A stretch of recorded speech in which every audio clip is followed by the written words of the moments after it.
আসসালামু আলাইকুম, কেমন আছেন সবাই? আরও একটি ভিডিও নিয়ে হাজির হয়ে গেলাম আপনাদের সামনে। আশা করি সবাই ভালো আছেন। আজকের ভিডিওতে আমি কি রান্না করব এবং সাথে কিছু টিপস নিয়ে কথা বলবো আপনাদের সাথে। আশা করি সবাই পুরো ভিডিওটি দেখবেন এবং যারা এখনও আমার চ্যানেলটি সাবস্ক্রাইব করেননি অবশ্যই সাবস্ক্রাইব করে দিবেন। আমি আজকে যা যা রান্না করব সব কিছু রেডি করে নিয়েছি। এখানে আমি কিছু টমেটো এবং কিছু পেঁয়াজ কুচি এবং কাঁচামরিচ ব্লেন্ড করে নিব। এইটা দিয়ে আমি চিংড়ি মাছ রান্না করব। এভাবে চিংড়ি মাছ রান্না যারা যারা খাননি তারা অবশ্যই খেয়ে দেখবেন, অনেক বেশি মজার হয়।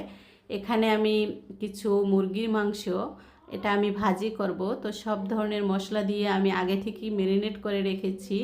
আর এখানে করেছি আমি চিংড়ি মাছ ম্যারিনেট লবণ এবং হলুদ দিয়ে। পোলাও রান্না করব, পোলাওর চালটা রেডি করে নিয়েছি। এভাবে যদি আপনি গুছিয়ে কাজগুলো করেন তাহলে কাজটা সহজ হয়ে যাবে এবং খুব অল্প সময়ের মধ্যে আপনার রান্নাটাও শেষ হয়ে যাবে। পোলাওটা আমি বসিয়ে দিয়েছি। এখানে আমি অল্প তেলে পোলাওটা রান্না করব। সামান্য তেল দিয়েছি এবং কিছু পেঁয়াজ কুচি দিয়েছি। পেঁয়াজ কুচিটা একটু নরম হয়ে এলে তার মধ্যে আমি আদা রসুন বাটা দিয়ে দিয়েছি। আদা রসুন বাটাটাও আমি একটু তেলের ভিতর ভেজে নিব, কাঁচা গন্ধটা চলে যাওয়া পর্যন্ত। তারপর আমি আগে থেকে যে চালটা ধুয়ে রেখেছি চালটা দিয়ে অনেকক্ষণ ধরে ভেজে নিব। এখানে যত বেশি চালটা ভাজা হবে পোলাওটা তত বেশি ঝরঝরা হবে, নরম হয়ে যাওয়ার কোনো সম্ভাবনা থাকবে না। পোলাও, খিচুড়ি, বিরিয়ানি যাই রান্না করেন না কেন গরম পানি দিয়ে রান্না করার চেষ্টা করবেন, তাহলে খুব সুন্দর ঝরঝরে এবং সফট হবে। আমি গরম পানিটা দিয়ে দিয়েছি। এখানে দিয়ে দিলাম আমি কিছু দুধ। আমি পানিটা কম দিয়েছি যেহেতু আমি দুধ দিব। তো দুধ এবং পানি দুইটা মিলে আমার পানির পরিমাণটা হবে, এর জন্য আমি পানিটা কম দিয়েছি। পানিটা ফুটে একটু ঘন হয়ে এলে আমি এখানে 4-5টা কাঁচামরিচ ব্যবহার করেছি এবং দিয়ে দিয়েছি কিছু গাজর কুচি। আরও আমি এখানে দিয়ে দিয়েছি মটরশুঁটি। মটরশুঁটিটা আগে থেকেই সিদ্ধ করা, ফ্রোজেন করা ফ্রিজে ছিল, এই জন্য আমি এখন ব্যবহার করেছি। তো ঢাকনা দিয়ে আমি দমে রেখে দিব 10 মিনিটের মতো। এই দিকে আমি কিছু চিংড়ি মাছ ভুনা করে নিব।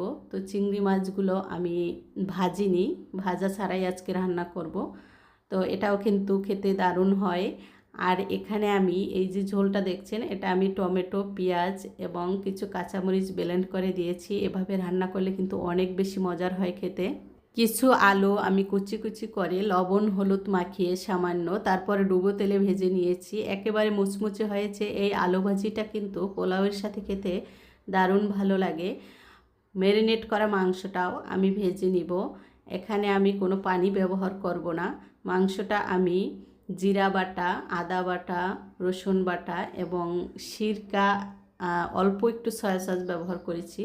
তো এভাবে মুরগির মাংসটা ভাজি করে পোলাওর সাথে খেতে কিন্তু দারুণ লাগে। যারা খাননি তারা অবশ্যই খেয়ে দেখবেন। এই দিকে চিংড়ি মাছটাও আমার রান্না করা শেষের দিকে। কিছু ধনিয়া পাতা এবং কিছু কাঁচামরিচ ফালি দিয়ে কিছুক্ষণ নেড়ে চেড়ে চিংড়ি মাছটা আমি চুলা থেকে নামিয়ে নিব। এই ছিল আজকে আমাদের রান্নাবান্না। আপনারা যারা নতুন গৃহিণী আছেন, অল্প সময়ের মধ্যে রান্না করতে চান, তারা অবশ্যই খুব সুন্দর করে যা যা লাগবে রান্নার উপকরণ সব কিছু আগে থেকে গুছিয়ে নেবেন, তাহলে রান্নাটা কিন্তু খুব সহজেই হয়ে যায়। যারা ভিডিওটি এ পর্যন্ত কন্টিনিউ করেছেন সবাইকে অসংখ্য ধন্যবাদ। সবাই ভালো থাকবেন। দেখা হবে পরবর্তী কোনো ভিডিওতে। আল্লাহ হাফেজ।